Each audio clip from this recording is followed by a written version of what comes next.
vous propose dans cette vidéo la correction de l'exercice 6 du TD trigonométrie. On a un entier relatif n, donc ça veut dire que n appartient à z. Je rappelle z, ça va être moins 3, moins 2, moins 1, 0, 1, 2, jusqu'à l'infini. Et on nous demande de déterminer en fonction de n le cosinus et sinus de ces angles. Donc de nπ, de n plus 1π, nπ, et ainsi de suite. Donc commençons par la première. Donc avant de résoudre le problème, on va essayer de regarder pour certaines valeurs de n, qu'est-ce que je vais avoir comme cosinus et qu'est-ce que je vais avoir comme sinus. Imaginons par exemple, j'ai n est égal à moins 2. Du coup, ça va me donner moins 4π. Donc du coup, ici, je vais avoir cosinus de moins 4π. Et ici, je vais avoir sinus de moins 4π. Pour moins 1, je vais avoir, quand je remplace n par moins 1, ça me donne moins 2π. Donc ici, cosinus de moins 2π, sinus de moins 2π. Pour 0, je vais avoir 0. Pour 1, je vais avoir cosinus de 2π et sinus de 2π. Pour 2, je vais avoir 4π, 4π, et ainsi de suite. Donc à chaque fois, j'ai un nombre pair de π. Si je regarde mon cercle trigonométrique, donc si je prends l'angle 0, donc l'angle, je rappelle ici le sens positif, si je prends cet angle-là, son cosinus, ça va être la projection sur l'axe des abscisses. Je rappelle ici, j'ai le cos, et là j'ai sin. Donc son cosinus, donc cosinus de 0, ça vaut 1. Et si je regarde le sinus, je fais une projection sur l'axe des ordonnées. Donc ça va me donner une valeur de 0. Je rappelle ici, le 0, c'est pour 0 radian, c'est le degré. Et là, le 0, c'est pour le cosinus et le sinus. Ça, c'est le repère.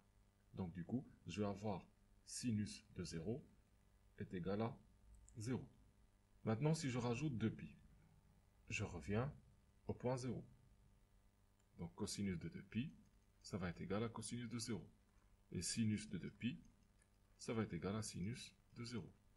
Et ça va être la même chose pour moins 4π, pour plus 4π, plus 2π, moins 2π.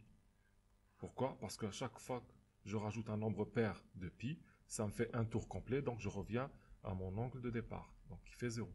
Donc dans tous les cas, je vais avoir ici, pour le sinus, ce sera toujours 0, et pour le cosinus, ça va être toujours 1. Donc maintenant, on peut dire que cosinus de 2nπ, ça va être toujours égal à cosinus de 2π fois n, qui fait cosinus de 0, parce qu'on a dit 2π, ça correspond à 0, ce qui fait 1. Et sinus de 2nπ, c'est la même chose, ce sera sinus de 2π fois n, qui fait sinus de 0, ce qui fait 0. Donc là, quelle que soit la valeur de n. Passons maintenant à la deuxième. Donc ici maintenant j'ai 2n plus 1π.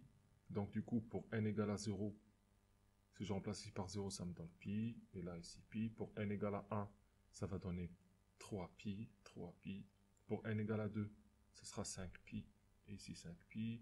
Pour n égale à moins 1, si je remplace ici par moins 1, ça fait moins 2 plus 1, ça fait moins 1. Donc ça fait moins π, moins π.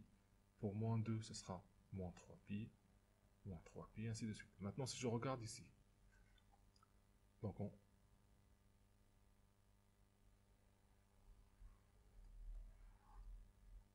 pour l'angle moins π, donc moins π, c'est cet angle-là. Donc c'est l'angle, il va être là. Si je prends son cosinus, donc le cosinus, je lui dis, on projette sur l'axe des abscisses. Donc le cosinus de moins π, ça va être égal à moins 1. Et si je regarde le sinus, c'est je le projette sur l'axe des ordonnées. Donc je tombe sur 0. Donc sinus de moins π, ça va être égal à 0. Maintenant, si je regarde moins 3π c'est quoi? C'est moins π, moins 2π. Donc du coup, je fais juste un tour dans le sens inverse. Donc je suis ici à moins π. Si je fais un tour complet, je tombe sur moins 3π. Ça va être le même point. Si je regarde maintenant 5π, ça veut dire juste je rajoute à moins π 6π. Donc je fais 3 tours. Si je fais 3 tours, je reviens ici. Donc 5π, ça va être la même chose. Et pareil pour 3π. Donc en général, le point 2n plus 1 pi sera toujours ici. Et donc, du coup, son sinus, ça va être égal à 0, et son cosinus, ça va être égal à moins 1. Donc, cosinus de 2n plus 1 pi, je peux dire que ça fait cosinus de 2n pi plus pi, ce qui fait cosinus de pi, parce que je vous ai dit 2n pi, ça fait des tours, donc ça fait n tours, donc je reviens toujours à mon point de départ. Cosinus de pi, ça fait moins 1. Maintenant, pour sinus de 2n plus 1 pi, ça va être la même chose.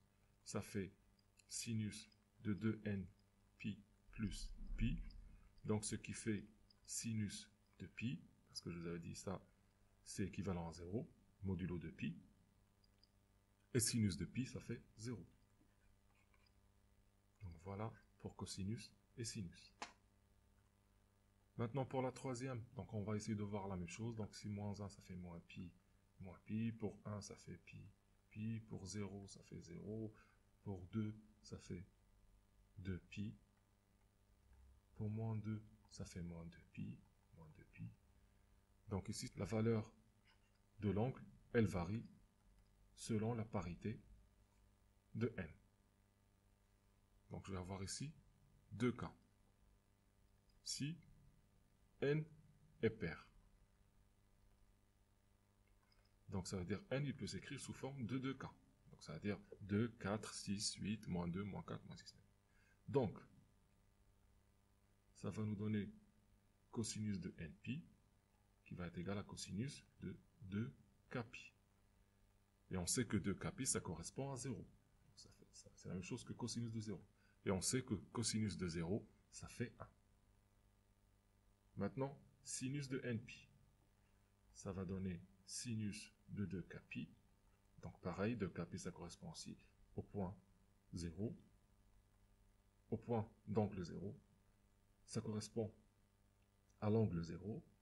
Et sinus de 0, ça fait bien 0. Donc là, c'est si n est pair. Maintenant, si n est impair. Donc si n est impair, ça veut dire que ça va s'écrire sous forme de k plus 1. Avec k appartenant à z. Donc ça peut être 1, 3, 5, 7 et ainsi de suite. Donc, par exemple, pour 3, ça correspond à 2 fois 1 plus 1. Pour 5, c'est 2 fois 2 plus 1. Pour 7, c'est 2 fois 3 plus 1.